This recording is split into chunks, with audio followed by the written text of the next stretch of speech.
New Life a success and for helping keep it going year after year after year.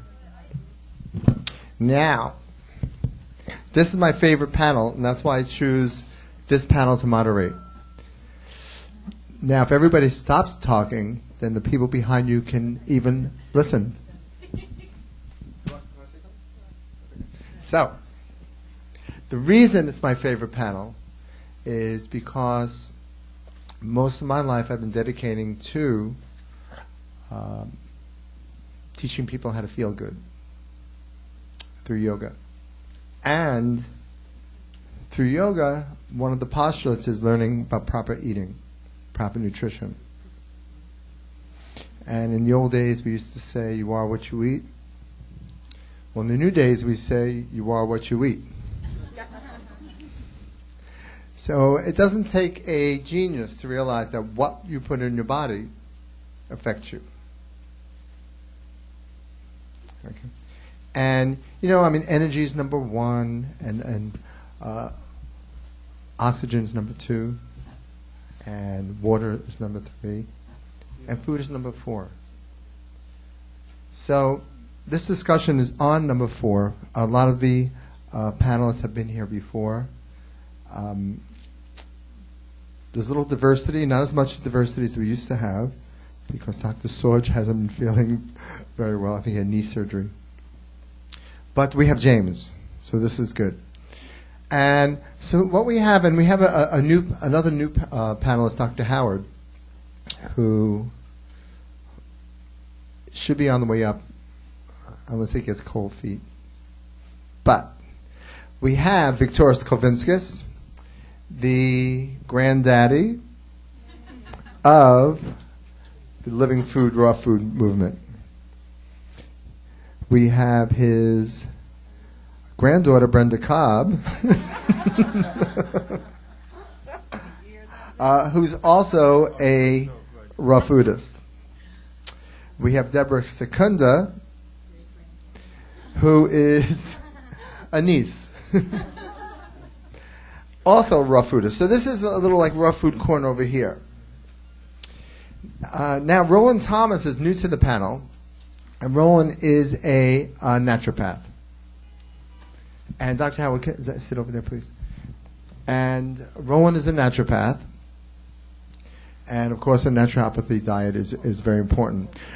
James Boshman has the hat, so you can't be missed. And James is a omnivore. He got quiet.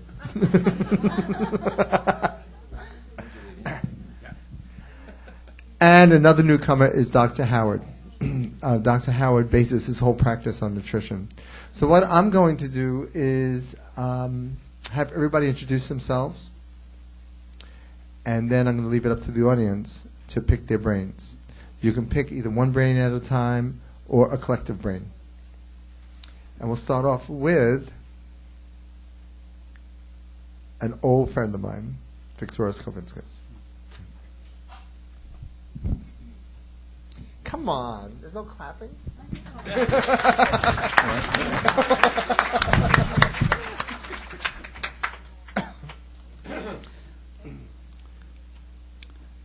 I'm very much alive on the interspace. You can visit me at Viktorus.org. I live in Costa Rica and many other places. We offer retreats. I've self-published a bestseller. Over 500,000 copies are in print. I co-founded the Hippocrates Health Institute as a way of extending our clinical experiences that we initially had with the incurables. In those days, cancer was a death signature. We were the first ones to show that it actually could be turned around with enzymatic nutrition. That led me to the study of not only nutrition, but at Harvard, pursuing all the research I could on the subject of cancer. And it became very interesting theoretical model holistic, showing the foundation of this degenerative disease and how it functions within the human organism in a very beneficial manner. Very different from traditional points of view, because I believe the body never makes mistakes. It always does something, in the words of Alexis Carrel, under stress. It always innovates techniques that leads to survival of the organism at the expense of longevity often, and also energy or vitality. I also worked in morbid obesity and substance abuse. Our clients were up to 1,000 pounds in weight. We had excellent results with males up to 2 pounds of loss per day. Presently, I spend my time between Hippocrates Health Institute, Costa Rica, and after retreats in Arkansas. We're low end of the scale, and you can find out by writing to victorusretreats@gmail.com. I love you. God bless you. And the book that Viktorus wrote was is Survival in the 21st Century. Hello, everyone. I'm Brenda Cobb. I'm the founder of the Living Foods Institute in Atlanta, Georgia. I'm author of several books, probably the most well-known being The Living Foods Lifestyle, and I'm really happy to be here. In February of 1999, I was diagnosed with breast and cervical cancer, and the doctors wanted me to do surgery, chemo, and radiation. I did refuse those treatments because of family members who had tried those treatments, and I saw how they did not work. I began researching, and I found out about Dr. Ann Wigmore, who was, along with Viktorus, at that time working at Hippocrates and teaching people how to heal with raw and living foods. And it was the best thing that ever happened to me. I got on that protocol, and in 6 months I was completely healed. In fact, my own medical doctor wrote the foreword in my book and began praising what I did and started sending his patients to my center, so that was a real blessing. And we have an institute where we teach hands-on how to help people, so if you do come, you'll learn how to prepare recipes. We also spend quite a bit of time in mental thinking, emotional healing, cleansing, and detoxification. We do believe that all of it is very important. We're going to be talking a lot about nutrition tonight, but we do believe that nutrition is one of the many things that it takes in order for people to heal. So over the 10 years that we've had the center, we've had thousands of people come from all over the world with every type of known disease. And we've seen people heal when no one thought it was possible. So when people tell me that the doctor said it was hopeless, terminal, or incurable, I ask them just to forget what the doctor said and let's get busy in helping them to heal. I'm really glad that you all have come this evening and that you're going to participate in this wonderful panel, because I learn something new every time that I come, and it's always a pleasure. And Mark, I want to thank you for all of everything that you do every year for this event and for the yoga and the Raw Food Expo, which is also dynamite. It takes so much work and effort and so much behind the scenes things that people never ever see, because I used to produce events, so I know what you do. Right. And I know all of us are very grateful to you. We really appreciate your giving us a place to be, to come together, and to all learn. I do have a booth like Viktorus. I'm in booth number 114 on the mezzanine level. I hope you will come by and see us. And for those of you that may want to come and join us at our center, we even have some scholarship funds to help you to make that possible. So I hope to see you either later this evening or tomorrow. Thank you. Well, thank you, Brenda. Thank you very much. And Brenda hit upon a really important note. It's not only what we put in the body that's important, but how the body assimilates it and how we get it out of the body. Yes, absolutely. Nourishment and detoxification. Hi, guys. I'm Debra Secunda of rawfooddvds.com. I'm actually a broadcast journalist that is now a teacher of raw living foods, and I owe it all to Mark Becker and Viktorus Kulvinskas. Back in 1998, I was here at the NEWLIFE Expo interviewing Viktorus, and he said to me right there on camera, "Do you know, I can tell just by looking at someone whether or not they eat microwaved foods." And I'm right in the camera, I'm like, I am so busted. Because I was eating what I thought everyone was eating. So I'm really glad that you're all here tonight to learn more about proper nutrition and what's really good for us and life force in food. And welcome, and it's nice to meet you all. Thank you, Deborah. Also, what's important about Deborah's work is that you can eat the healthiest, you can have the healthiest food in the world, but if it doesn't taste good, you're not going to eat it. Deborah makes it taste good. Good evening, everyone. I'm Rowland Thomas. I've been introduced already. I stem from St. Catharines near Toronto, though I have lived in beautiful Denver for 12 years. So I have a bit of an American side to me. A lot of my show has been stolen already. I was going to say that the first food is the air we breathe and the sun, and as well the water, and then we get into more trouble as we continue. Without air, we couldn't live a minute, most of us here. Some yogis would achieve longer. Without sun and with air, you couldn't live very long, but some can achieve duration. The point is that every substance that we ingest you have to be concerned with the toxicity. It will either increase your energy or steal your energy. I'm a yogi as well. We actually probably were sitting at the foot of the same master in 1963 in Montreal. When I met Mark on the phone a few years back, as I was signing up for this show, we connected at that stage. I was 13 years old. I don't know how old you were. I don't want to reveal anything. 15. Now, how come was I there at 13 years old? Was I inspired? No, I was brought there by the mother of my then school girlfriend. And I learned, I was propulsed in a vegetarian diet, unwillingly. And really, but it did kickstart my curiosity. And subsequently in life, I traveled the world. I became a yogi with different teachers and studied other Asian arts such as Qigong and Tai Chi.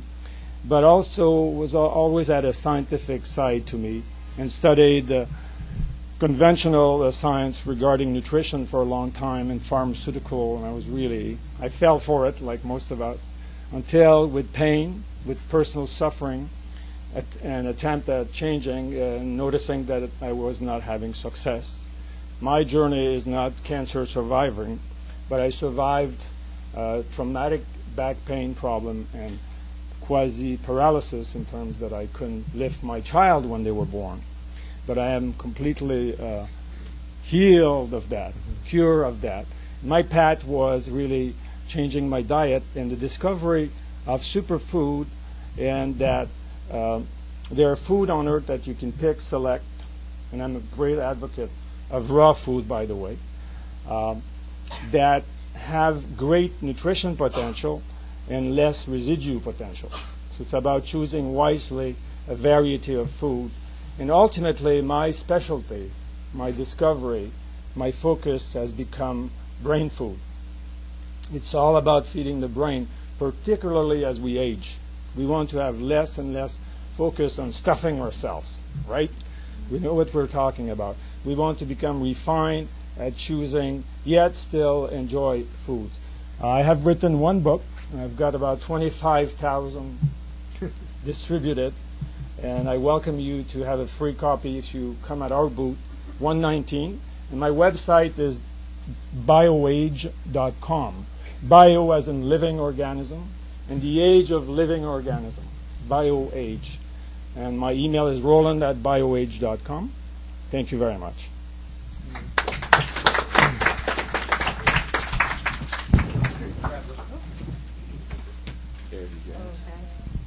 And Dr. Howard.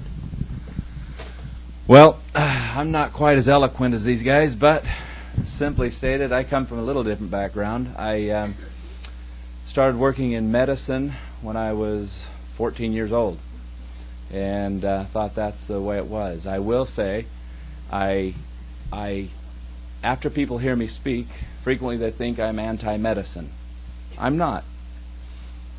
I think there's a place for it in saving people's lives initially. What I am against is the abuse of medicine and drugs, which is 90% of what we see. And, well, maybe 99%. And that's what the last 10 years of my practice has been, is helping people to reduce their medication intake and get off of the drugs instead of more and more on. I teach from philosophy. Well, let me back up. I started out in emergency room care. By the time I was 20, I had been 6 years in ER care.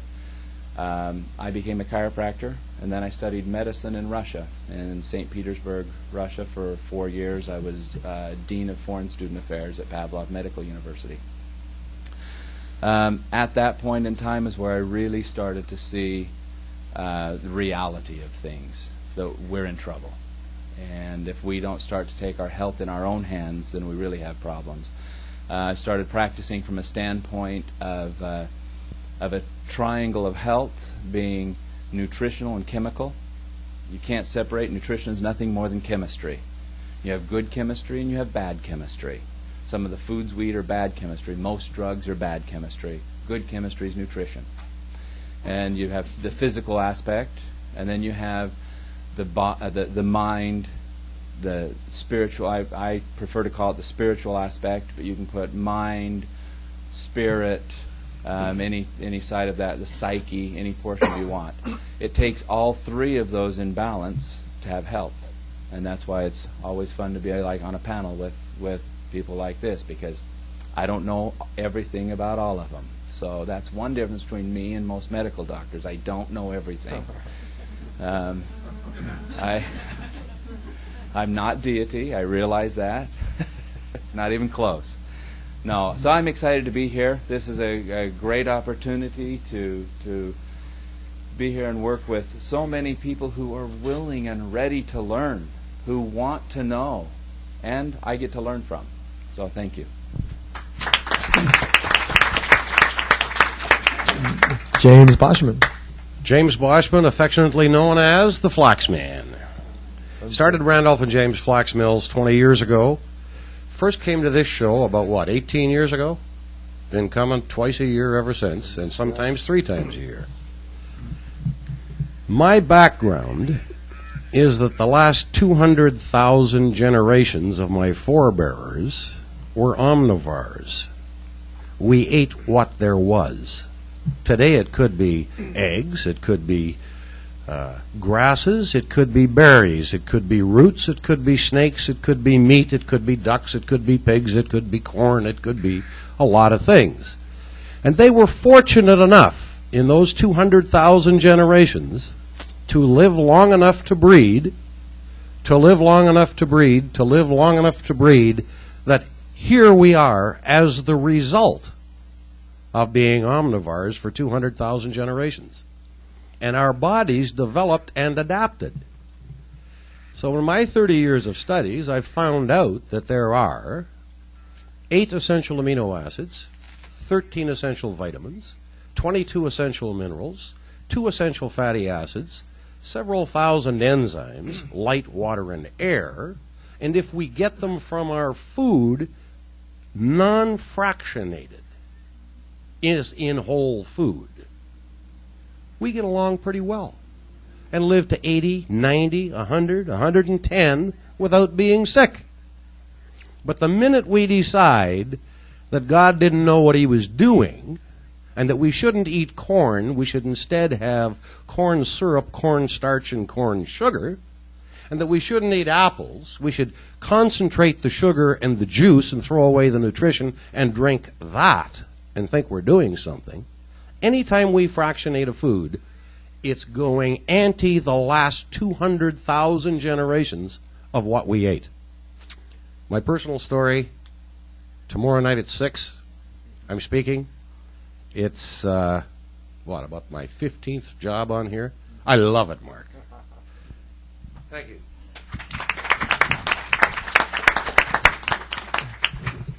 So this is going to be fun.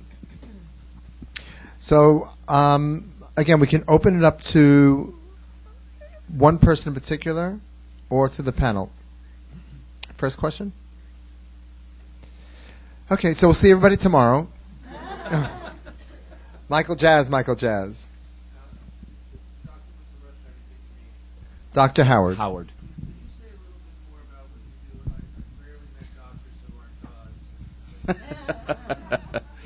Yes, I actually about 15 years ago, through research and experience, exactly as he just said, realized that fractionizing and isolating the chemistry out doesn't work for the system. In fact, it was one of the things that we learned both in chiropractic college and in medical school is that every chemical that we take has a side effect. Now, in medicine, they weigh that out, and they used to weigh it out, and say, is it worth it or is it not for the side effect that you're going to receive? Well, I feel the same way even about isolated vitamins and chemistry as we take it out of whole food. And so I started working in whole food directions of concentrating instead of extracting whole fruits and vegetables and putting into a form that people could get enough of it to really improve their health. I initially developed it purely to reduce the risk of cancer. And then I started, I'm going to stand up so I can see you. Then we started seeing some marvelous results, side effects we call them. In fact, we thought about for a long time putting on the side of our bottles or boxes saying common side effects are increased energy, decreased allergies, decreased asthma, increased libido, we go on and on. But, and so we started researching those side effects. I'm a why person. That's the science side of me. I like to know why something's doing it. And so consequently, the last 15 years, I've spent most of it in research and lecturing and trying to convince other physicians that there is another choice. And there are other choices. So that's what I've done is cancer research, hepatitis C research, and a number of others. Tissue healing repair, increased elasticity in the tissue. We all know as we age, we get stiffer. The more elastic we can remain, the younger we'll remain. And the less wrinkles we'll have, and a whole bunch of other things. The less hair fall out, all of those things. So elasticity is so important. So we did elastic studies, all based on the supplementation that we talked about. I started out with my patients, and I'll get off of this, but I started out with my patients trying, first of all, to get them to just eat better. Well, that didn't work. When I came back, I practiced was in geriatrics, so I specialized in patients 55 and older. That wasn't working, and I found out most of them were getting Meals on Wheels delivered by the government. And when I started doing histories on them, I found they were getting between 3 to 5 servings of fruits and vegetables a week. Not a day, a week. Well, that's not enough to maintain health, let alone give anybody any extra. So I started trying to have them juice, I started trying other things, and I just couldn't get them to do it, so we made a convenient way to do that and then started doing research on that. Thank you. So that's very important. What he's talking about is that not only is food and herbs all have a synergistic effect, meaning that there are good chemicals in each food we eat and each herb that we take, and there are negative chemicals. If we eat it as a whole, there's a synergistic effect which balances everything out. And what they do in drugs a lot is they isolate the active ingredient of an herb, and usually the active ingredient is the negative ingredient, and then they synthesize it and make drugs. So it's very important to eat whole food. Yes. Yes. I just learned about raw 8 months ago, and I was 20 pounds more, and now I'm doing about 75 raw. Mm-hmm. And I found my stomach was really big, Mm-hmm. and now, even though I'm 20 pounds less, and doing more raw foods, and it doesn't it goes down a little bit, but it just Who are you directing this to? anybody. Okay, so basically she's lost 20 pounds on a raw food diet. Very good. But now her stomach is the same size, so her stomach looks bigger than it did before. And she wants to know how she can continue a raw food diet with eliminating the gas and et cetera, et cetera, et cetera. Brenda Cobb. There may be a problem with candida yeast. Many times people do have that. Sometimes in eating a raw food diet. Congratulations, by the way, on losing the weight. That's fabulous. But many times as people have candida or the overgrowth of yeast, fungus, mold in the body, eating things like fruit, the sugar in that fruit can actually feed that, and things can begin to ferment. Sometimes people are not doing the best of food combining as well, which can make that happen, which could create distension and bloating. So do you have gas and bloating? Is that what it is? So, yes. Probiotics, one of the things that we use in our program is veggie kraut, which is a fermented kraut that has the good friendly bacteria, which I see you looking at Debra. You know, Debra's going to be a big proponent of that as well as Viktorus. And Rejuvelac. Probiotics and supplementing, can be extremely helpful. Enzymes. Many times people are not digesting what they're eating, and they really need the supplementation of extra enzymes. So normally what I do in working with someone like that is to find out really more about them, exactly what are they eating, when are they eating it, so that we can help to customize a protocol to eliminate that candida and that gas and bloating. It can be extremely uncomfortable, obviously. And I had that myself, so I've kind of experienced it firsthand. And you can get rid of that by getting on the right foods and getting the probiotics back in a good balance in the body, so that everything is working together in harmony, and you're not fermenting, which is what really is happening. Things are going in there and they're beginning to ferment and blowing up. Viktorus, do you have a comment about that? Hi. The size of meals is everything, and that's something that is often neglected. And the size of your stomach is no bigger than a good-sized fist. You can handle, which is equivalent to about a cup. Successful digestion is on 2 at 3 cups per meal. So smaller meals, chewing it well, and never eat until your stomach is empty before you start another chemistry. For most individuals, it's comfort food, uncomfortable thoughts, and they reach for food. It could be a comfort of an apple or a comfort of a mango, but it's still continuous, non-stop munch. That is very devastating on the system. If you want to improve your health nutrition, you're going to find the most striking characteristics you can find in January 1973 National Geographic. They've done studies with countries noted for exuberant health, longevity, with low incidence of infant mortality as well as degenerative diseases. They were consuming about 35 grams of protein, which is extremely low, several ounces per day. They were also consuming 1,500 calories. Folks who get into raw foods, they tend to be hungry because detoxification is initiated when you do cleansing, and the energizing impact that alkaline raw foods has on your system. So to minimize the discomforts of cleansing, most people will tend to overeat and eat quite a bit. And as Brenda said, most people, honestly, this is across the board. Number one, visit to the hospitals, doctors, or absenteeism from job, as well as death. According to the Government Statistics Office of Digestive Disorders, which puts out information every year, the number one cause for all these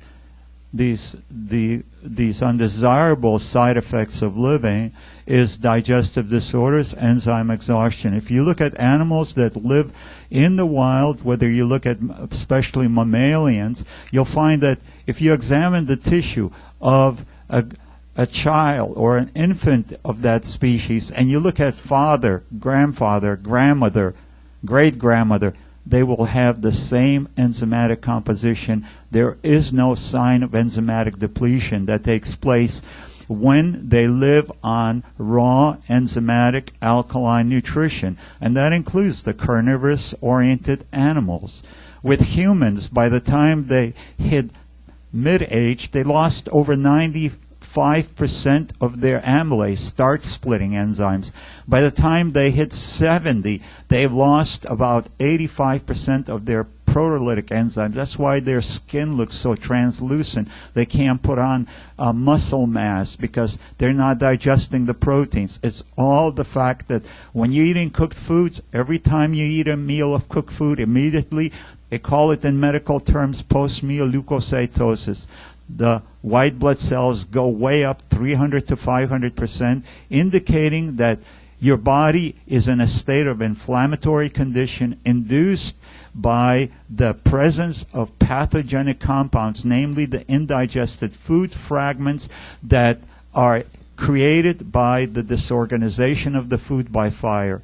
And you're continuously borrowing from your reserves, your enzymes, and eventually you're moving into a more and more depleted state. And Viktorus can talk for hours. He has so much knowledge. So and he's going to do a lecture. But very good. So right enzyme now we're supplementation would be very helpful, what I'm trying to conclude with. Thank you. And I think Debra has something to say. But really, Viktorus has so much knowledge. Grab him downstairs, go to his lecture, buy his books, and I'll be cutting him off a lot. Yeah, well, Viktorus mentioned detoxification. Are you doing any types of detoxification procedures? And didn't that help? She had a series of colon cleanses. Did that help for you? A little bit. Okay. If I eat more, then it comes right up. Depending on what you're eating, you might want to be eating more blended meals, especially green blended meals. Because what that's doing, it's a detoxification process at the same time that it's nourishing. It's going to be giving you nourishment and detoxifying you.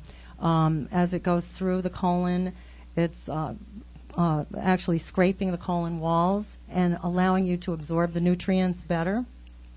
So you might want to do a fast on blended meals and just that and see if that works for you. You might try that. I think Dr. Howard has something to add. There's over 400 natural microorganisms that should be in your bowel. You should have, and that's the probiotics they were talking about. And when you first go on fruits and vegetables, like we've got yeast and other things going on in there. What I call, it's a flora. It's like a garden, and it's what we got. You have weeds growing in there. With time, those fruits and vegetables, but it would take time. Something you really don't want to live with for the next 6 or 7 or 8 more months of the same thing, of this distension in the gas. But those enzymes in those fruits and vegetables break down, and they increase the environment for all of those natural good microorganisms, and they will kill out the weed and the yeast eventually. But you want it faster than that. There's several good probiotics on the market. If you'll get on a probiotic and have it with it, then it's also going to help rather quickly, probably. Yeah. There's a great product downstairs. It's called, I think it's called Xana or Xana, which I've had. The booth is called Exotic Superfoods. It's in the Grand Ballroom, the foyer, Grand Ballroom foyer. Excellent, and I mean I've done it. But if your bowel smell, I mean, when you go to the bathroom or when you release gas or your body odor smells, all that is an indication of what's going on inside you, nobody else. So, as they were saying, probiotics is really important. Colon cleanses, colonics, different clay fasts, different fasts, just get it out. And I think Rowland Thomas has something to add. Thank you. I do want to add another strategy. By the way, I support all of those strategies. But there's another strategy that I've uncovered for myself. And I've worked with Russian scientists, by the way, to come to this kind of new realm of understanding of health and aging. All of what we've been talking about towards resolving your new success, really, because you are having side effect of your wonderful venture, is somewhat patching, accepting the condition and patching with enzymes and probiotic to assist. And in there somewhere there's a pancreas and the cells of the pancreas, the digestive enzymes, that the pancreas secretes the most digestive enzymes after amylase and the stomach juices, has become weak and deficient. That's another aspect. So rather than continuing patching, because if you embark on a patching of every ailment in your life, you'll be pretty soon taking a lot of supplements. I encourage very much to stick to food, and raw food is one of my choice. And I also recommend the small foods, and we don't have a lot of time to get into the details of that, but I do invite you to read this book. But the strategy that I recommend is to wake up the brain. The hypothalamus, the pituitary gland, are the master glands. And this area of the body, like the stomach, like the pancreas, becomes weak as we age as well, becomes sluggish, dormant. You have chronic fatigue, you have diabetes. All the hormones are less secreted. How about being smart and eating smart food, which will get to the brain more efficiently than your classic stomach food? Name 5 smart foods. So it's really about smart food, but typically they are in the realm of small food, but also... Name 5 small foods. Pardon me? Name 5 small smart foods. Well, you could look at lentils, for example, are very condensed as opposed to lima beans. Microalgae, for example, there's certain microalgae that are microscopic. The difference between a micro food and a macro food is that a macro food is 97% fiber and water, and we should eat that, of course. But the microscopic food, like certain microalgae, are 99.9% nutrients. No fatigue in consuming it, no bloating. It will go straight to your cells, including some varieties with a lot of carotenoid, a propensity for reaching the brain, crossing the brain barrier, and causing this new energy. 3 more foods. Impose the pancreas to I'm just trying to get you to go long, but 3 more foods. All of the small beans, the flax seeds, those small foods, the berries, the grapes. The smaller the food, of course, you have to have some judgment in that. And especially as we age, we want to have small meals of high quality and a variety of small food. I'll leave it at that. Thank you. I don't want to take too much time. And Thank you. Since he said flax, does the flax man want to add to that? Pardon me? Would you like to add something? No flax. Okay, yes. Can diverticulosis be healed and cured, and how do you do that? One person. Diverticulosis. James. Okay, Dr. Howard. Okay, diverticulosis is actually a condition of the bowel. Diverticulitis is the inflammation of those pockets that get into the bowel. Diverticulosis we all have diverticulosis actually. It becomes a problem, and some more than others, but if it's not inflamed, it's not a disease. It's not in pain. Keeping it clean and keeping cleansed is really all for diverticulitis is really all it takes. And I've yet to see a case that cannot be maintained well and a normal lifestyle. How do you keep it clean? I use a lot of flax for one thing, and psyllium. We use a product called Fiber and Spice that has 12 different spices in it, and psyllium and flaxseed and whole apples. There's several good cleanses out there. This is the more gentle, the better. It's something that can be used daily. And so keeping your bowel clean and those pockets cleaned out. Mucoid, psyllium, I highly recommend that it's the whole husk, not powder, because you'll get the mucoid, but you won't get the absorption factor, and you need to carry out those toxins. Even appendicitis, that's really all it is an inflammation of an area that got clogged up and dirty. Thank you very much. Yes.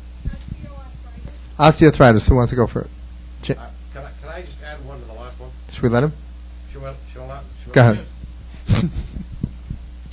Ileitis, colitis, Crohn's, arthritis, all of the itises. We got brainwashed starting in 1911 when the first patent was granted for oleination, to take cheap, rancid vegetable oil and say, vegetable oil, it's got omega-6, polyunsaturated, it's good for you. And we damned 200,000 generations of eating saturated fat. Suddenly, we're now getting 30 to 100 times more omega-6 than we require, and less than half of the omega-3 that we require. And there's only 2 essential fatty acids. What has to happen in that situation is that prostaglandin 1 and 2, which are made from omega-6, are overblown in our body, so that our immune systems are actually attacking us. PG1 and 2 running rampant, no prostaglandin 3 because we got no omega-3 to shut it down. It couldn't not happen that suddenly we're doing 100 times more omega-6 than we require and getting no omega-3, that we wouldn't have epidemics of ileitis, colitis, Crohn's, diverticulitis, arthritis, etc., etc. So what should we do? It couldn't not happen. Cut out the vegetable oils. If you want peanut oils, eat peanuts, whole food. If you want soy oil, eat soy, the whole damn bean, but ferment it first. If you want corn oil, eat the whole corn. If you want safflower, oh no, safflower isn't even food. If you want canola, no, that isn't food either. All of these vegetable oils are all omega-6 oils. We won't eat corn, just the oil, the starch, and the sugar.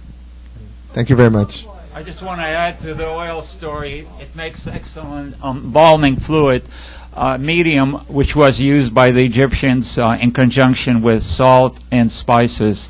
That's usually what we add to our salads. So we're embalming our salads and making very little nutrient. Instead, use whole foods, as mentioned by this gentleman, by blending sunflowers or blending almonds and making a fantastic protein-based dressing to go with your salad. So you have whole food-oriented meals. Mark, can I go one? I'll be fast. He'll be fast. Nowhere in nature do you ever find fat in any quantity without protein. Nowhere in nature do you ever find protein in any quantity without fat. So we take the protein and the fiber and the vitamins and the minerals and the enzymes and throw them away and drench ourselves with the oil, or else we hydrolyze the protein and throw away the oil. And yet, for protein and fat to work in the body, good fats, you have to have a lipoprotein. So, flaxseed, 22% protein, all 8 essential amino acids there. Oh no, you can't have flax. You got to have rancid capsules of flax oil. We've just thrown away the protein. Now we're drinking the dead fat. No vitamins, no minerals, no lignans, no enzymes, dead fat. Then the body has to go searching for a protein to form a lipoprotein for that omega-3 to do anything in your body. The same thing with fish oils. They don't take a scalpel and take out the fish's liver. You grind the heads and the guts and you throw them in a pot and you heat them up and you flood them with dry cleaning fluid and you take the oil out, then you evaporate the dry cleaning fluid and you're left with fish oil. It's banned in France. Doctors can't even prescribe it. It's okay, we don't want to do fish oil. We got it. Thank you. Yes. Stand up, please. Thank you.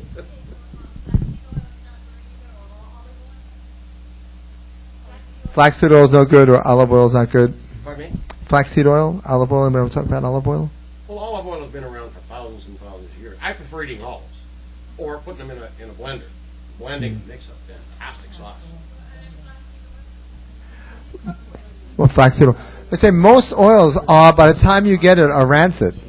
So what they're saying is take the product and grind it and make it yourself. Yes.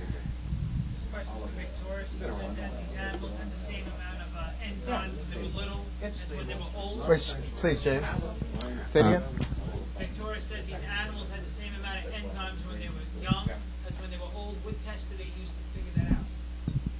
What tests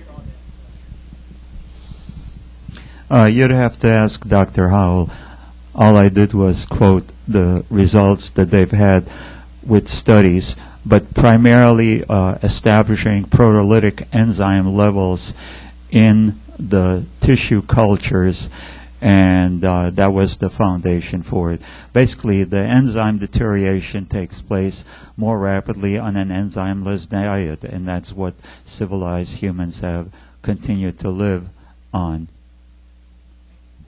Yeah.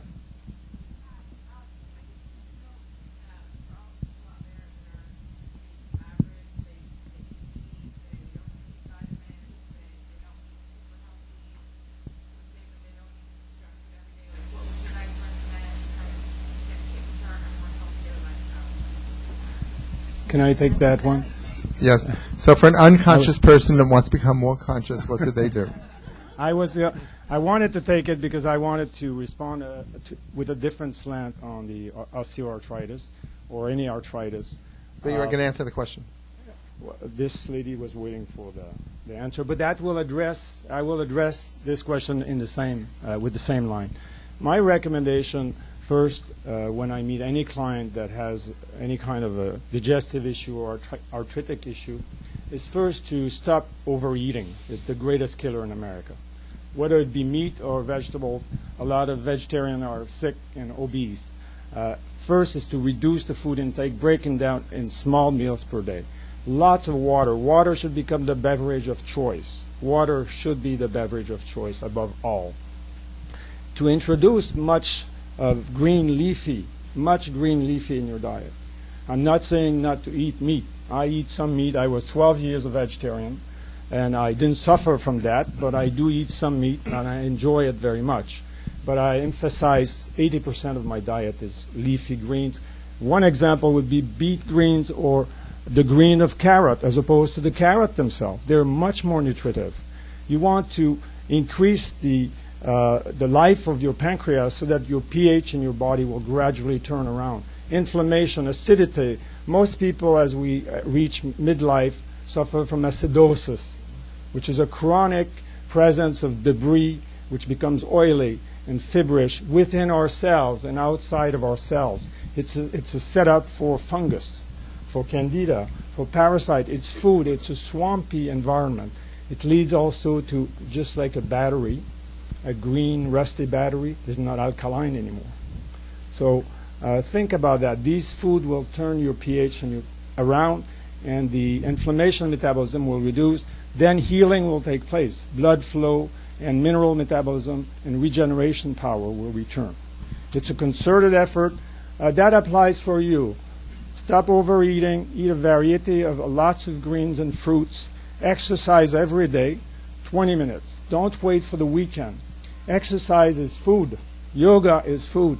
You must think of evolving. Whoever has a cell phone, please throw it away. And finally, of course, the spiritual aspect of your life should be in your hands. That's my say for that. And Deborah? Well, in answer to your question, what you can start doing is eat a salad with your slice of pizza, for example, to help push it through. Now, cheese and bread, it's really improper food combining. So if you're eating it with a salad, it will help push it through. We're not recommending that you're eating pizza, but if you are, or tofu and other meals, just make sure that you're eating it with a nice big green salad. That would be your first step. Then I would suggest that you start experimenting with your blender. Your blender is your best friend. It's actually going to pre-chew all of your food for you. We really don't take the time to stop and chew our food, so that's another problem with digestion, for example. So what you want to be doing is eating lots of leafy greens. It's very oxygenating and alkalizing for the system. So cut down on the sugars. Sugar is in everything. High fructose corn syrup. If you go to the supermarket, start reading the labels. You'll be surprised at all the things that are in packaged foods. If you can't pronounce it, try not to buy it. So you want to be eating, organic veggies, and if not organic, certainly locally grown if possible. One of the big problems facing us today is global warming. Well, the raw living foods lifestyle certainly can cut down on that, especially if you're growing your own sprouts. That's like the lowest carbon footprint food ever. And if you put it into a blender meal, you're getting tons of enzymes and nutrients. So start looking around, experimenting. Go to the websites that we all have. There's lots of recipes at rawfooddvds.com. Check it out. There's an hour of free excerpts there of from the DVDs. So you'll learn a lot. Just start experimenting and eat your salads, eat your greens. Thank you.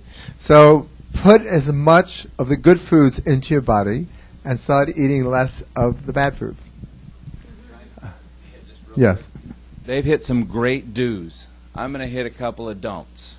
This is what I found with patients, is if I load too much up on them, they don't do it. And so real simple ones are, don't do fast food. Now, a lot of people look at that and go, what am I going to eat? Well, these guys have a lot of great ideas, and look it up because you can put it in Tupperware and take it in with you. But if we can cut out fast foods, it's amazing how many diseases we would cut out. And soda pop. It's just liquid candy. Soda pop and fast foods are the first two things I always hit with patients. Somebody asked about olive oil, or about oil. What do I do for oil then? Olive oil is your most stable oil at the highest heats. The more virgin it is, the greener it is, the more flavor it has, the more phytonutrients that are in it. Yes. Thank you. Udo oils and flaxseed orange oils have been recommended. They say that because it's in the oil form, it's not really recommended. And also, how much oils? Okay. Udo's oil. Udo helped. I was the first guy ever to mill and vacuum pack flaxseed. Udo went on the road. He'd just come out with his new book at that time, Fats That Heal, Fats That Kill. And we toured all across Canada. He was the flax man. Now, Udo has really sold out over the years. Udo's blend is omega-6, which we're getting too much of. He's got corn oil in it, or sunflower oil. Omega-9, which is not essential. And flaxseed oil, which is dead fat. All three of them are dead fat. If you want your body to utilize food, eat some flax, eat some corn, and eat some olives. Yeah, corn oil. Or peanuts, peanut oil, which is the omega-6 oils. But we're overdosed with omega-6 oils. Oils never work as good as the real food. Ever. Pardon me? For peanut oil, raw. Yeah. And select your corn wisely. Yes. It's an art, that's a science in itself.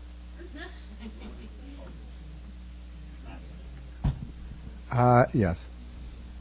the end of this year, something considered the 31st, 2000 will be a good time. Policy going into effect for that, which is going to be regulating holistic organic foods and controlling that. I wonder what more on the panel have to say about that. I don't think that's been passed. Yes. No.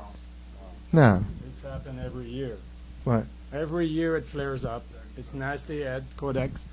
And every producer of organic food or supplements or flaxseed should be wary of it, should plan for it, should become more and more in line with the eventual requirement. It will not be sanctioned, and it will be more making sure you have the verification process of quality. We have gone through this process in Canada with our product. It's called NPN, Natural Product Number. It's a very stringent process. It took us 2 years to obtain 3 licenses for 3 products. It inspected our labs. We have lot verification. It's a little bit like the pharmaceutical, which makes sense as far as what is in your product is what you say is in your product, because there are too many products with a license to sell anything. Some people will sell anything and claim so many virtues. So the government it's according to who in the government is going to be regulating this. So it is going to impact a lot of people. But I think at this stage it's not about to happen. And I've been seeing it for 12 years. Every year we fear it, we talk about it, and it goes away. For this year, I think it will go away. Dr. Howard, do you have something to say? I was just going to say, the thing we do want to be careful of is there are going to be regulatory factors. Exactly the reason he said is not all vitamins, quote unquote, or natural things out there, what's in there. In fact, one company that we were lucky enough to catch it, but who we used to have somebody manufacture our product. I walked in, it wasn't even a surprise inspection. I just happened to be in California, so I thought, I'll stop in and see where we're at. I walked in, and their main owner, whatever, he wasn't there, so some guy started taking me through and said, here's your product. And I said, that's not my product. And he said, yeah, that's your product. And I got on the phone, called him right then and there and said, who do you want to close your doors, me or the FDA? That's one time I did use the FDA. But he chose to sell us their encapsulating equipment, and because he had money that he couldn't pay us back. We shut their doors. We closed them down. They're no longer in business, and they won't be. Those things are problems. But here's the problem. I just spoke about the FDA. It started as something decent. It really did have a noble cause. And it has turned into one of our greatest monsters around our neck. And so where's the line? I don't have the answer. But if we don't start watching it, and if we don't start standing up as a people, and if we don't stop being so happy at stupid things and things like that that cause some of the things that we have, but standing up and being the voice and being the one who will stand up and start telling your doctors, no, this is what I want, and voicing that, we will be in trouble. But you need to talk. You need to get more people here. That's it. Yeah, because it's according to who's doing the regulating. Because at the beginning, everybody has good intentions. I mean, in the last 30 years, 50%, over 50% of the drugs the FDA approved got taken off the market. But even in yoga, they're trying to regulate, and this alliance is such a joke, you know. But I mean, they're trying to regulate everything. Yes. Debra, I have some questions regarding smoothies and shakes. One thing is we talk about, you don't have to chew it or it's all smooth. Aren't there other aspects to food besides just getting nutrition? And when we chew, there's talks about reflexology and how this affects different parts of our body. Another question regarding, it's all blender related, that's why I wanted you to Right. EMFs. Now, a blender, according to what science I've read, produces 4 times the amount of EMFs that a jet engine produces. I can imagine a Vitamix produces 20 times. Now, isn't that kind of like eating under a telephone wire? And one more one just regarding sprouts. And I know your green student that has a lot of sprouts.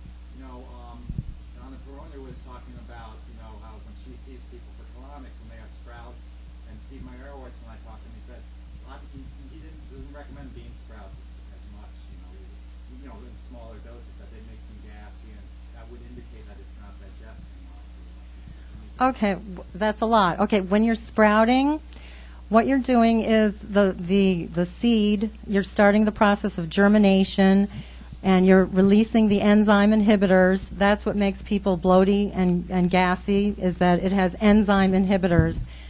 Just a quick explanation of that. It's because the seed is going to wait until the conditions are optimal for it to become a plant, which means it's going to have the right amount of water, the soil, the sunlight, everything to become a plant. So enzyme inhibitors are chemicals that are not easily digested. So when you're sprouting, you're getting rid of those. And the sprout is becoming in a pre-digested state. So the fats are becoming essential fatty acids, the carbohydrates are breaking down into simple sugars, and the proteins are becoming amino acids. Now, when I make my green blender meals, we're putting just, a few tablespoons of sprouts in a whole blender. So you're not getting like just sprouts. It's not like taking, nowadays you can buy sprouts everywhere. I recommend that people sprout their own superfoods, because then you're communing with your food, which is really a nice spiritual experience in a way, to grow your own food. And it's organic because you're growing it yourself. But anyway, coming back to the sprouts, if you just take a handful of sprouts and eat them, I don't think they're going to be very easily digested. Now, the blender does a lot of the chewing for you. I'm not saying only eat blender meals, but you are going to be chewing the food anyway. So you're making your blender meal, but you're still going to be chewing it. You don't just, throw it right down your throat. You're going to chew it anyway and really enjoy it, because digestion starts in the mouth. Amylase starts the digestive process for the carbohydrates to become simple sugars and break down further. So you want to be chewing anyway. You mentioned that it's very good for people to chew. But Georgia Sawa and macrobiotics, they would say, drink your solids and chew your liquids. Yeah, yes, exactly. Chew your liquids. So now, coming to the EMFs, look, guys, it's not a cheeseburger. You're eating a green blender meal. It's still much better for you than a lot of these other alternatives. And you don't really need a Vitamix. Any blender with It's really good a Vitamix, though. Yeah, they are.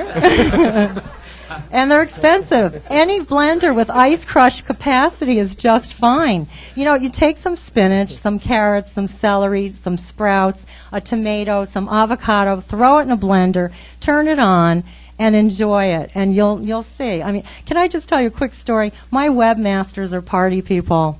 They were out at my house, my summer place, and we were there for like 3 weeks.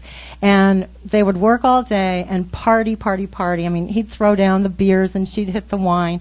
And the next morning they'd be clamoring for the green blender meals, saying that it's way better than the coffee. It got rid of a hangover like that.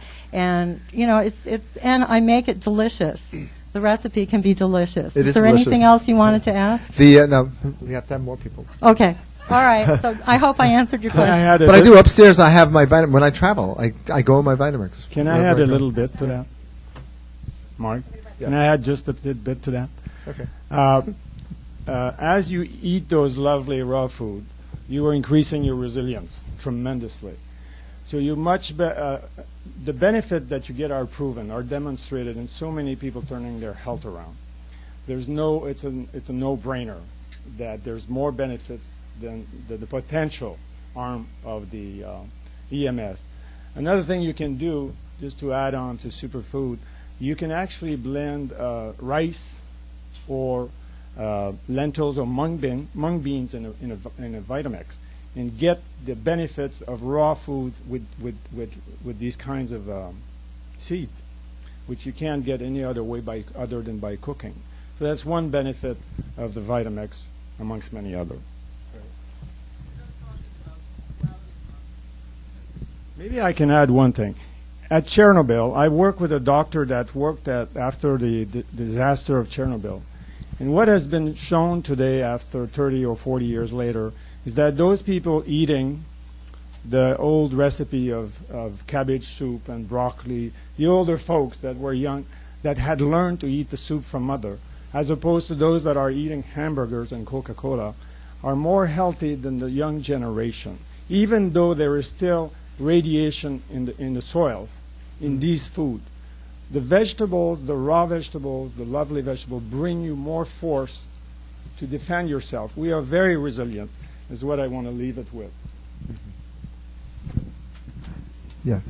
Yes.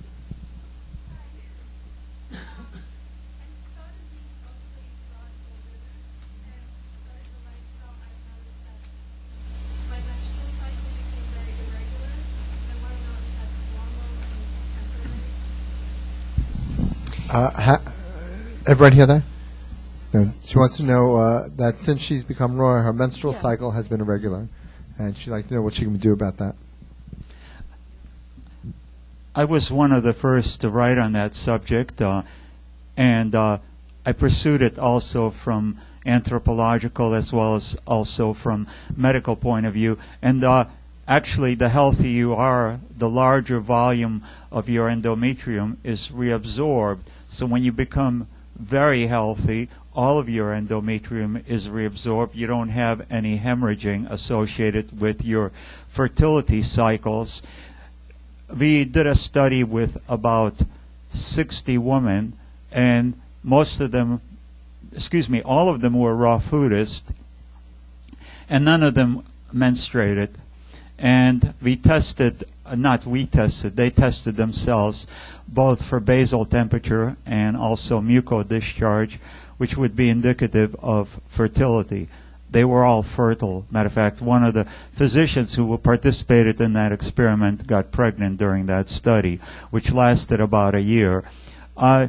It's a condition of discharge of waste products, but more than just waste products, it's a condition where the body fails successfully to reabsorb the endometrium due to high incidence of mucophlegm and congestion within the what they call arterioles that end up becoming varicose and hemorrhaging during the reabsorption process, and it is discharged as waste. As you become healthier, and this is also shown with the athletes and other well-trained females, the menstrual cycle becomes diminished. As a last commentary I want to make, at Methodist Hospital in Brooklyn, New York, Dr. Thompson did studies with about 100 nurses. All they did was increase one nutraceutical into their dietary regime, namely was vitamin C complex, and they were able to reduce the following month by 66% the amount of pads that were used to absorb the menstrual flow. So obviously nutrition, quality nutrition, has a very significant influence on the menstrual, and fertility does not disappear. If you want to pursue the subject further, you can get a book written by Dr. Bernard. It's called The Mystery of Menstruation, and he follows many generations on this subject and finds that even though the women were non-menstruating, the reproduction continued from generation to generation as they practiced low-protein, mucusless type of a nutritional program. Yes, I think Dr. Howard has something to add. Oh, I was just going to say, again, this is why I like these. I just learned something, too. Interesting, my wife, she's not, well, it doesn't matter. She actually had the same condition. She stopped menstruating several years ago, and it was, a mild concern because, again, I'm medical side, thinking, what's happening. Well, recently, my daughter, this does have a reason for this, but my daughter is leaving the country and had an appointment to go to an OBGYN, or required appointment she had to do for some paperwork. She missed it, and my wife said, "Oh, I'll go in," and I've been wondering what's going on anyway. So she went in. Because she wasn't menstruating, the first thing he said, "Everything looks great. You look healthy. Everything's wonderful. But I think we need to do a biopsy to see why." And I said, "Absolutely not. We're not cutting into anything that doesn't need to be cut." And that's just another thing. I'm using that just as a teaching point, that use your own. It's not because I'm a doctor. It's because I know better than poking holes into organs to see what's going on. If there's a capsule there, leave it. But so I've just learned something. It was great. Thanks. Can I add something to that? Yes. I've had a lot of women come to my center with things like fibroids and so forth, and heavy menstrual cycles, that even while they're there, just for the 10 or 12 days that they're with us, and many of them would be supposed to start their menstrual cycle, that they would be concerned about that. And then they would be so surprised that even from just that short amount of time of changing their diet, that their menstrual flow had really diminished down to a fraction of what it was, as well as the cramping, the bloating, and all the discomfort that went with it. So we've come to think that heavy menstrual flow is a part of what we women all have to experience, endure, and whatever that it is, when actually that is just showing how toxic the body is. And the body is trying to get rid of all those toxins, and that is one of the ways it's doing it. The cleaner you become, the cleaner your diet becomes, then that is not necessary. I've also had many women come that were infertile and had been trying, some of them for 10, 12, 15 years or more, to get pregnant and couldn't get pregnant. And once they come in, get detoxified, get on a really good nutritional program, usually usually within about 6 months, 9 months, they've conceived. Even when they've been trying for many years, they've been to fertility doctors and all of this. And all that it was is we need to get the body cleansed, detoxed, and nourished so that it can do what it is supposed to do and it can conceive.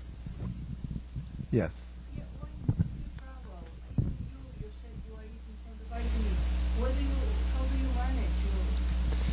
Well, what I did is I flew here with, I mean, besides the Vitamix, I brought, I had watermelon and different fruits and pineapple and strawberries, and I have a lot of my green powders and maca powders, and I have a lot of superfoods, and I have mango juice. Well, you can find, too, you know, the Vitamix is easy to think, but, you know, Mark, people ask me all the time, well, how do you eat when you travel?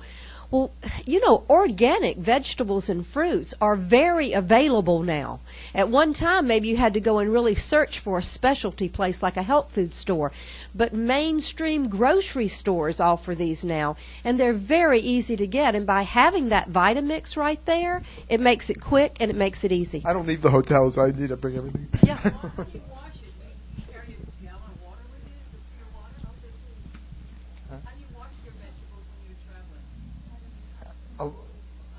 Well, what I brought, I mean, I watched it before I came, but Just yes. a fast comment, and I need some information. They're traveling water filters that you can take that'll filter water, and I mean, if push comes to shove, too, you know, you can.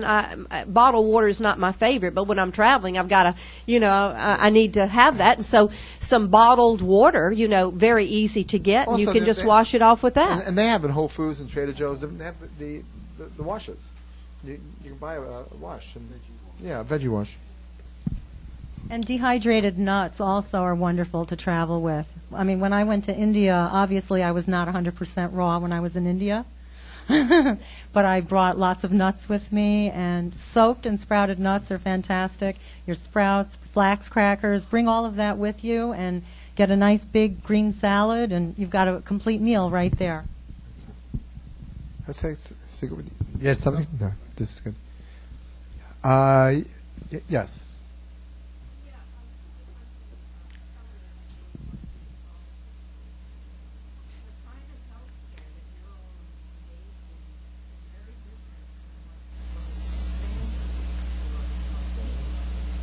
What's the question?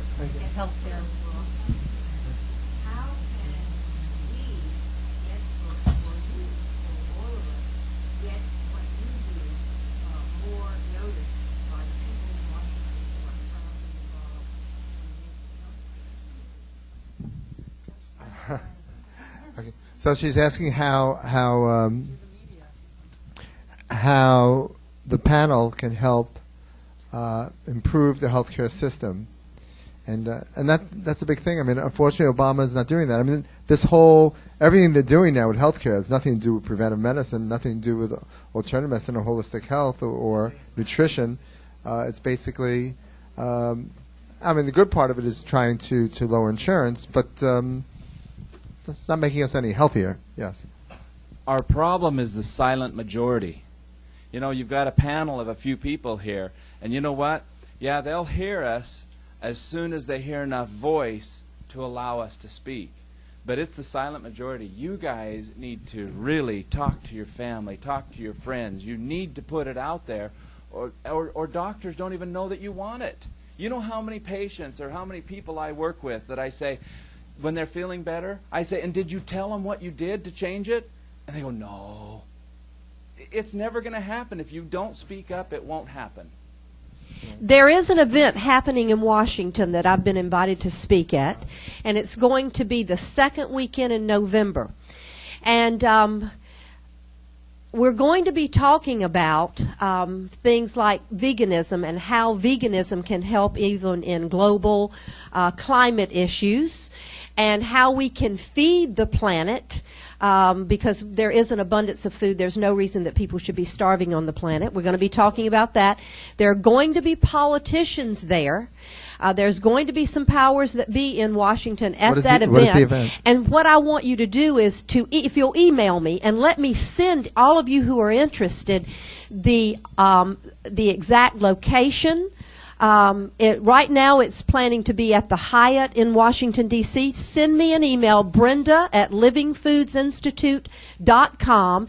I'll send you the link and all, because it would be amazing if many of us would show up there for this kind of thing, so that we are beginning to voice. And I'm hoping that I was just talking to them this morning, I'm hoping that, some of these political figures that are coming, I hope that I'm sitting nearby them so we can begin encouraging them to pass legislation and to really look at the issues that are at hand and not ignore them any longer.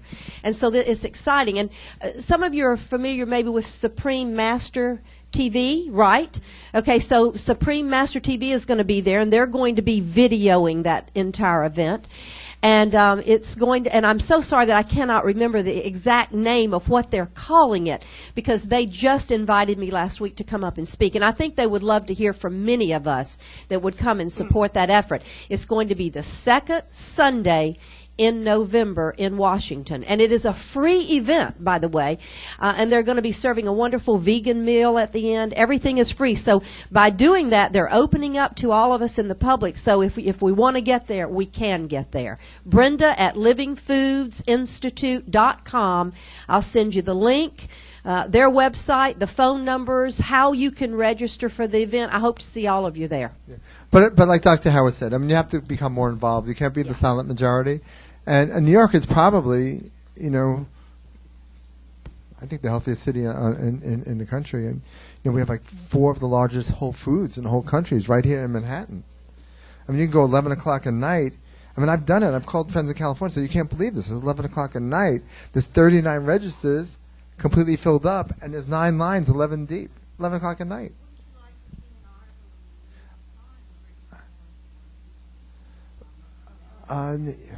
Of course. I've been writing about it in New Life magazine for over 20 years. It's just that you just got to keep putting it out there, putting it out there. Yes. Penthouse is much more receptive. Yeah. About a year and a half ago, I was told that 2020 was going to do an incredible story on raw food. It was awful. It was awful. Awful. Absolutely awful. I think what it was, they initially filmed a lot of wonderful things, but what they showed was the narrative. Right. Did a tremendous disservice. Oh, they did. Yeah, it was awful. Yeah. Okay, we're going to that's going to be it for the questions. We're going to wrap it up, and I'm going to have each of the panelists is going to give a conclusion of what they would like to offer you. I think it's really a special panel, and we learned a lot. We learned a lot about the negativity of oils, a lot about cleansing, a lot about eating small meals. And reality is that, again, not only you are what you eat, but I think the oldest is an affirmation and visualization, but the oldest is that when you sit down to a meal, just as important as what you eat is to eat it with intention, bless your food. Really important, and this is something our great-grandparents did, our grandparents did, parents do. Bless your food. I mean, there's a big intention on what we put in the body. And be conscious of what you're eating. When you're conscious of what you're eating, eventually your diet changes. We'll start with Viktorus.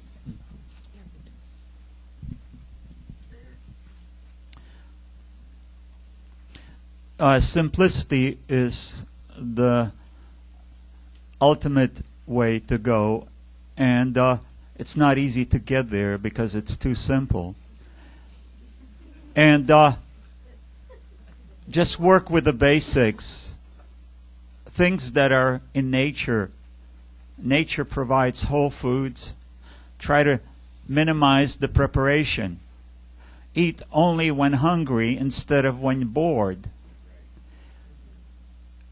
Chew your food very well. Take your body out for a walk or some form of exercise. Entertain yourself with other than culinary delights. Instead, develop the gymnastics of the mind. Connect on spiritual level to the cosmos through prayer and meditation. And then, of course, wait for further instructions from God. That was great. Thank you. Thank you. Oh, and I'll be speaking tomorrow at 1 o'clock and also a workshop at 3 o'clock. You can look it up in the calendar of events that is taking place here. And Viktorus has a booth down in the Grand Ballroom foyer. Brenda. This has been a great panel. Mark, great moderator. This has been one of the best panels, I believe, that we've had. James, do you think so, Viktorus? I mean, this is really, so thank you to every one of you. To our two newest panel members, brilliant. Thank you. You added so much to it. It's just been wonderful. It's been fun. It really has. And the energy of it has just been really nice. So thanks to everyone. My booth is at 114 on the mezzanine level, Living Foods Institute. My website is livingfoodsinstitute.com. One of my books, The Living Foods Lifestyle. Tomorrow I'm lecturing at 2 p.m. I hope all of you will join us. And again, please let me remind you, if you're ready to learn more about some of these wonderful ways, good nutrition, cleansing, detoxing, emotional healing, spiritual rejuvenation, we have classes that we teach that, and we have scholarships to help you get there so that no one gets turned away. So please come and see us tomorrow at our booth so that we can help you, and God bless each and every one of you. Okay, I would encourage you to please come tomorrow at 4 o'clock in the Sutton Place room, I believe is where I'll be making Dr. Ann Wigmore's Energy Soup kicked up a notch. It's my green blender meals, and I'm doing a demo and tasting. So you'll all have the opportunity to taste what this is like and hopefully go home and make it for yourselves. And if you visit the website, rawfooddvds.com, rawfooddvds.com. This is one that we did for Viktorus.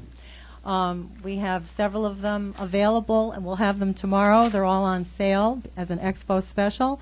And I encourage all of you to find out your own body's balance. What's good for Joe is not necessarily good for Mary. You have to start. Some of you are going to want to jump right in and become 100% raw. Some will go a little bit more slowly. Find your balance and experiment. Try it all. Thank you. This is the first panel of such that I attend. I tend to be always speaking to my private crowd and my story. I have been privileged to be with peers of such caliber. And I think we have a general consensus on the way to eat. And even if we have omnivore, and I'm a great proponent of the vegan or vegetarian style, though I know that we can increase our resilience and our capacity to digest any food if we eat moderately and appropriately. I'm going to end very simply because my discovery and my strategy is awakening the genius within. And I really mean by that every cell in your body is a genius, but particularly the group of cells in the brain, the hypothalamic, thalamus, pituitary, pineal, that regulates all movement, all perception. I couldn't stand here a moment. My heart would stop beating if this organ of regulation would stop. It regulates all hormone. So I'll borrow an ad from, I don't know who the owner of Excedrin is, the painkiller, that I saw on TV a few months ago as I was preparing for a talk. It showed Excedrin in capital letters, the full screen, probably a multi-million-dollar commercial, and with the picture of the brain behind it. And it said, if you can take care of brain health, Excedrin, imagine, the rest of the body is a no-brainer. I loved it. I borrowed it. I don't think they're going to sue me. I love it. So if you can increase brain health, rest assured that your pancreas, your digestive enzymes, your progesterones, your estrogens, your insulin, your testosterone will begin to be more active. And it can be done with extraordinary smart food and the way to eat the food with consciousness and so forth. As a matter of fact, it has been proven time and time and time again that by blessing your food, in whatever style you want to do that, simply taking a moment and sending the good vibes, your food is transformed. Never mind your body's capacity to deal with it. I'll leave you with that. Thank you. Thank you. This has been fun, and it's been a great panel. If you have any other questions as far as what I could answer or anything, I don't really know our booth number. I think it's 407. I think it's 408. 408, okay. In the Grand Ballroom. And in the Grand Ballroom. I am lecturing tomorrow again at 3 p.m. And I'd be happy to see any of you there and answer your questions at that point. But thank you very much for your input. Now, don't be silent. Go out and make noise.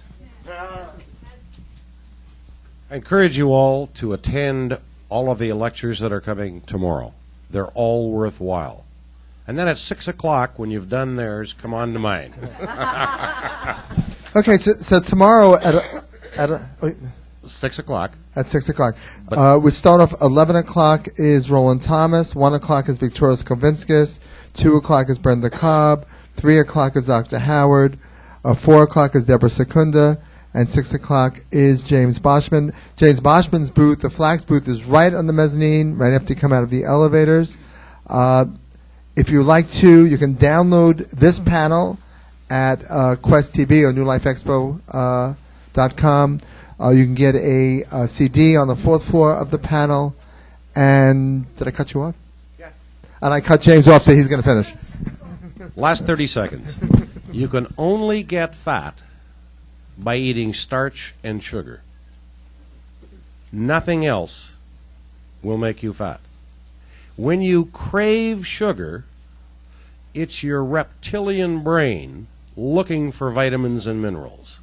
Because in nature, where you find sugar, you find vitamins. In the fruits, in the sweet vegetables, in the citrus fruits, and you find the vitamins.